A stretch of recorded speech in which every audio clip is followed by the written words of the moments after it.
김병기의 새우깡 봉투에는 뭐가 들었을까? 오늘 아침 어제부터 해서 이 새우깡 봉투에 담아서 이 공천헌금으로 받은 돈을 돌려줬다라는 보도가 지금 나오고 있죠. 그 아이템을 한번 다뤄보겠습니다. 자, 이 정도가 되면은 이거 김병기 특검 해야 되는 거 아니냐? 저는 당연히 해야 된다고 보는데 전재수가 아니라 이 김병기가 문제다. 그런 얘기가 바로 나오고 있습니다. 자, 폭로 주체가 누구냐? 전 동작구 의원 A씨하고 B씨입니다.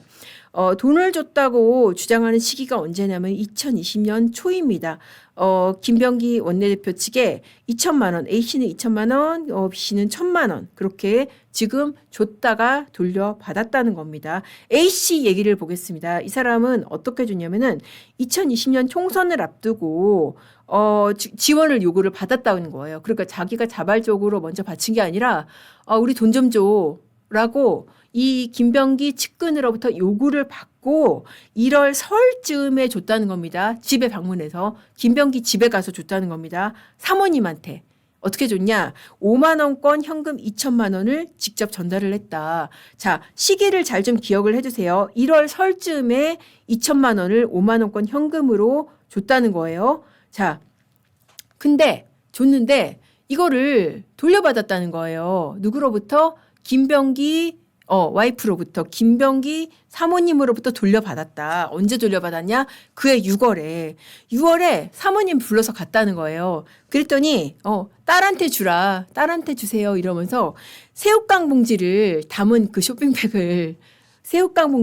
쇼핑백을 받았는데 여기 뭐가 들어있었느냐? 자기가 준 돈. 근데 자기가 준 돈 그대로는 아니고 형태가 달라진 거죠. 5만 원권 1,500만 원. 만 원권 500만 원, 2천만 원. 그러니까 자기는 5만 원권으로 현금 2천만 원을 줬는데 지금 몇 개월 뒤에요. 1월 달에 줬는데 6월 달에 돌려받았다는 거 아니에요. 그때는 새우깡 한 봉지와 같이 딸한테 주라라고 하면서 이 2천만 원. 형태는 달라졌죠. 5만 원권 1,500만 원 그리고 만 원권 500만 원. 그래서 2천만 원. 야, 이거 굉장히 좀 저는 어떤 느낌이 들었냐면은 선수의 느낌이 들었습니다. 주고받는데 굉장히 프로페셔널하다. 그러니까 이 돈을 받았다가 돌려준단 말이죠. 돌려주면서 액수 똑같이 맞추고 그리고 그냥 돌려주지 않고 이거 새우깡을 한 봉지 넣어서 이거 딸 주세요라고 하면서 그대로 돌려줬다는 겁니다. 누가? 이 사모가. 자, B씨 얘기 들어보겠습니다. B씨 같은 경우에는 역시 마찬가지로 2020년 총선 앞두고 설 연휴 전에 집 자기 부인이 줬다는 거예요. 역시 김병기 집에 가서 설 선물하고 같이 500만 원을 줬더니 이 김병기 사모가 뭐라고 하냐면은 구정 선물로는 많고 공천 헌금으로는 적다. 이것도 거의 뭐 지금 이달의 대사가 아닐까 싶어요. 구정 선물로는 너무 많고 공천 헌금으로는 적다. 너무 프로페셔널하지 않습니까? 이거를 한두 번 받아본 사람의 멘트가 아니라는 저는 생각이 드는데 자, 그러니까 구정 선물로는 너무 많고 공천 헌금으로는 적다. 공천 헌금을 이거 뭐 한두 번 받은 게 아닌 거 아니야? 라는 그런 의심이 들지 않습니까? 자, 그래서 그러면서 이제 돈을 돌려줬다는 거예요. 어중간하다 이거죠. 그러더니 이 돌려준 돈을 갖다가 500만 원을 줬더니 그렇게 해서 돌려줬고 그리고 2020년 3월에는 1,000만 원을 줬대요. 근데 이거 좀 부족하다. 돈 너무 더 많이 필요하다. 그러면서 사양을 했다고 그래요. 그렇게 사양을 했다가 또 며칠 뒤에 또 김병기 최측근이 전화해가지고 그 사모님한테 말했던 거 다시 돌려달라. 그러니까 뭐예요? 그 줬다 뺐다 그런 거 아니에요? 그러니까 500만 원은 어중간하니까 돌려줬다는 것이고 1,000만 원, 이거 더 필요해. 그러면서 안 받았다는 것이고 그러더니 며칠 뒤에 1,000만 원 이거 다시 주세요. 그리고 줬다는 것이죠. 그런데 2,000만 원 줬는데 다시 또 돌려받았다는 겁니다. 그해 6월에. 다시 돌려받았다는 거예요. 이번에는 그 중간에 있는 그 김병기 최측근으로부터 돌려받았다는 겁니다. 야, 이거는 진짜 이거 특검해야 되는 거 아닙니까? 이거는 정말 돈을 한두 번 받아본 솜씨가 아니고 그러니까 뭐 그런 얘기도 나죠. 김병기 사모님이 이렇게 중간에서 능숙하게 일을 여러 가지를 처리하다 보니까 사모님이 아니고 사무총장이 아니고 사모총장이다. 사모총장이다. 이런 얘기가 나온다고 합니다. 이 얘기가 사실 처음 나온 게 아니고 누가 했다? 이수진 전 의원. 이수진 전 의원이 사실 지난 2020년 총선 앞두고 2024년 총선 앞두고 이런 내용을 담은 탄원서를 당대표실로 전달을 했다는 거예요. 그런데 이 당대표실에서 이거를 누구한테 전달했냐? 김병기 본인한테 전달을 했다는 겁니다. 그러면서 결국 자기만 어떻게 했다? 자기 공천만 지금 날라간 거 아닙니까? 자, 이수진 전 의원 여러분들 아시죠? 주모. 그러니까 지금 술 취해가지고 혀 꼬여가지고 그때 청문회라든지 그 국회에서 정말 여러 가지 큰 활약을 해서 큰 웃음을 준 이수진 전 의원이 이 얘기를 2024년 총선을 앞두고 그거를 당대표실로 전달을 했는데 당대표실에서 어찌된 일인지 이거를 김병기 본인한테 전달을 했고 그러면서 이수진 그 지역구가 어떻게 됐냐. 여기가 전략공천 지역으로 된 거 아니에요. 그러니까 김병기가 동작 갑이고 이수진이 동작 을입니다. 그러니까 같은 지역구에 동작 갑이고 을인 거예요. 원래 뭐 여러분들이 정치계 아시는 분 아시겠지만은 같은 그 구역의 갑 을이면은 상당히 신경질을 많이 합니다. 그러니까 당에 대해서도 뭐 충성 경쟁도 하고 그런 관계인데 이렇게 김병기에 대한 비의 사실을 전달을 했더니 자기가 지금 날아가게 된 거예요. 거기가 갑자기 이 동작 을이 전략 지역이 되면서 누가 내려왔다? 류사명 전 총경이 내려오면서 자기가 날아간 거 아닙니까? 자, 그렇게 하니까 이수진이 어떻게 했어요? 그 백현동 판결, 김인섭에 대해서 1심 백현동 판결 나고 나서 작심 폭로를 했잖아요. 이재명이 거짓말하고 있다. 내가 이거 지금 이 백현동 1심 판결 보니까 이재명 큰일 나게 생겼어요, 여러분. 이재명 대표가 자기 백현동에 대해서 몰랐다고 하는데 이거 다 거짓말입니다. 라고 폭로를 했었습니다. 하여튼 이게 처음 나온 게 아니고 이수진이 그때 당시에 폭로를 했었는데 이게 김병기 본인한테 가면서 묻히고 본인은 날아갔던 이 사안이 지금 김병기가 지금 강선우 녹취록이 터지니까 다시 튀어나온 그런 상황입니다. 자, 이렇게 돼서 지금 이렇게 돈을 받았는데 돈을 받은 사실이 이렇게 드러나고 있는데 김경 같은 경우에 그럼 공천을 어떻게 받았는가 이 부분이 진짜 미스테리일 수밖에 없어요. 문제의 녹취록은 사실 이 김경이 강선우한테 돈을 준 그 녹취록이 폭로가 되면서 이 모든 사태가 이렇게 커진 거 아니에요? 그런데 그런 녹취가 있는데도 어떻게 김경 시의원이 당시에 공천을 받았는지 이게 사실 굉장히 지금 미스테리란 말이에요. 그러니까 이 부분에 대해서는 정말 이재명 당시 당대표의 책임이 절대 묻힐 수가 없다는 겁니다. 여기 보면은 여러분 그 녹취록 혹시 그 풀 버전 들어보셨나요? 그 풀 버전 들어보면은 그런 얘기가 나와요. 김병기가 그 강선우한테 컷오프는 처리할 수 없어요. 그런 얘기가 나옵니다. 그러면서 도와줄 수 없다. 내가 도와줄 수 없다. 이거 원칙대로 처리해야 된다. 그런 얘기가 나와요. 그런데 결국 이 녹취록의 대화가 오고 간 날 바로 다음 날 지금 김경이 단수공천을 받잖아요. 이게 사실 정말 너무 말이 안 되는 게 그때 당시에 민주당의 방침이 뭐였습니까? 1가구 1주택자가 원칙이고 1가구 2주택부터도 안 된다고 그랬었거든요.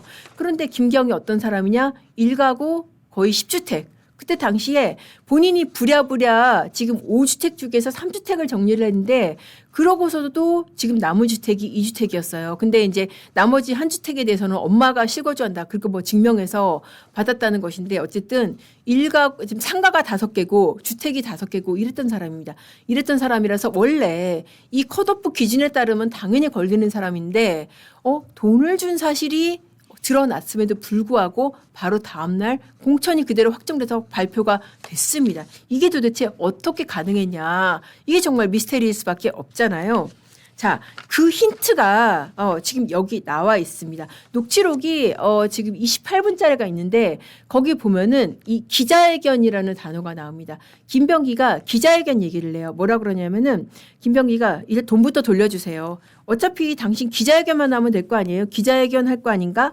그거 하라고 그래요. 하든지 말든지 일단 돈부터 돌려주세요라고 강선우한테 그 얘기를 합니다. 자, 이 얘기는 뭐예요? 그러니까 김경이 기자회견을 하겠다라고 협박을 한 그런 정황으로 지금 보이는 거죠. 그러니까 돈을 돌려주든 안 돌려주든 컷오프를 하던 말던 김경은 기자회견 할 거 아닙니까? 그러니까 기자회견 해가지고 일단 뭐 돈을 돌려줬다고 하든 어쨌든 당신은 돈을 돌려주는 당신의 임무를 하면 된다라고 그렇게 얘기를 하는 걸로 보입니다. 그러니까 지금 이 사실을 짜맞춰 보면 어떤 거냐면은 김경시 의원이 강선우한테 1억을 주고 기자회견을 하겠다라고 협박을 했고 그래서 협박을 받은 강선우가 덜덜 떨면서 저 좀 살려주세요라고 김병기한테 애원하는 그런 정황으로 상당히 유력하게 추정이 됩니다. 이건 저만의 추정이 아니고 사실 이 녹취를 풀러 들었다는 법조계 관계자들의 해석도 상당 부분 많이 일치를 합니다.